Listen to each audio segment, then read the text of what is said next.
Secret recipe MDH का जीरा SIP jaljeera मसाला।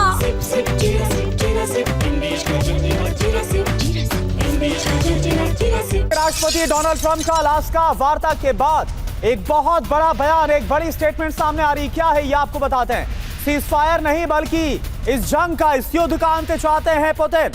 ये ट्रंप की तरफ से कहा गया, यानी कि एक कदम और आगे की बात करते हुए वो नजर आ रहे। उनकी तरफ से कहा गया है कि अब जो बातचीत है वो इस पर नहीं कि सीज फायर करना, युद्ध को विराम नहीं, बल्कि एक स्थायी शांति चाहिए। तेजी के साथ शांति समझौता सीज फायर से ज्यादा बेहतर है।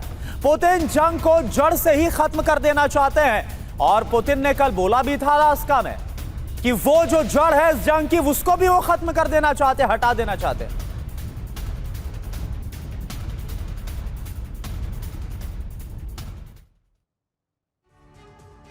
तो देखिए, कई सारी जो शर्तें हैं वो रखी गई है व्लादिमीर पुतिन की तरफ से अमेरिका के सामने, और अमेरिका काफी हद तक इस पर नरम भी नजर आ रहा है। संजय भटनागर सर, क्या इतना आसान होने वाला है? डोनाल्ड ट्रंप जो बोल रहे हैं कि स्थायी समाधान चाहिए, लेकिन जो रुख ज़ेलेंस्की का बना हुआ, आपको लगता है ऐसा कुछ हो पाएगा?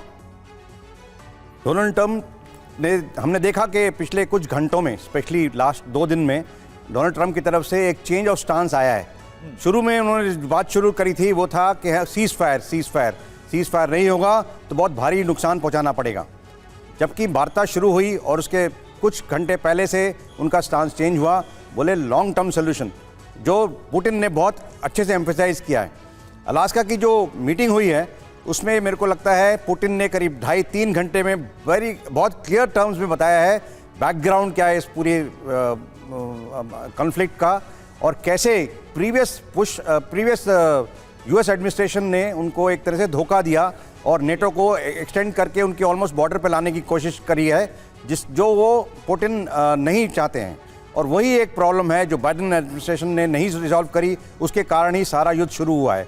तो उन्होंने एक पॉलिटिकल गेम खेला है जो कि ट्रंप को पसंद आ रहा है, क्योंकि बाइडेन जो प्रीवियस प्रेसिडेंट थे उनकी एक तरह से अगेंस्ट जा रहा है और उनके नैरेटिव में, उनके पॉलिटिकल नैरेटिव में उनको हेल्प करता है अपनी रिपब्लिकन कॉन्स्टिट्यूंसी के लिए। ये बहुत बड़ा स्टेप खेला है पुतिन ने, और वही इसलिए स्टांस वो ये ले रहे हैं कि लॉन्ग टर्म सोल्यूशन हो। लॉन्ग टर्म सोल्यूशन मतलब नेटो की मेंबरशिप नहीं बढ़े, वो आगे सपोर्ट जो यूएस दे रहा है in terms of arms ammunition वो बंद करे।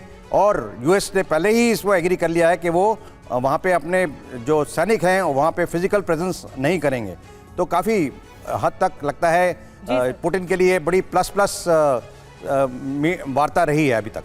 आपको लगता है ये विन विन सिचुएशन रही है? लेकिन इतने लंबे समय से जब युद्ध चल रहा हो तो टेम्पररी सोल्यूशन की बात नहीं, परमानेंट सोल्यूशन की बात होनी चाहिए, जिस पर एम्फेसिस कर रहे हैं रूस के राष्ट्रपति पुतिन। और हम आगे बात बताएंगे। एक और बड़ी खबर, वार्ता से पहले जो ज़ेलेंस्की और ट्रंप की वार्ता है उससे पहले आपको बता दें, डोनेट्स्क इलाका जहाँ रूस का कब्जा है, यूक्रेन के भीषण हमले हो रहे हैं। पिछले 24 घंटे में 15 बार गोलाबारी हुई है, 18 अलग अलग तरह के गोले दागे गए हैं। कोलोरवर्का और यासीनोवाताया में अटैक हुआ है, 3 रिहायशी इमारतें हमले में तबाह हुई हैं।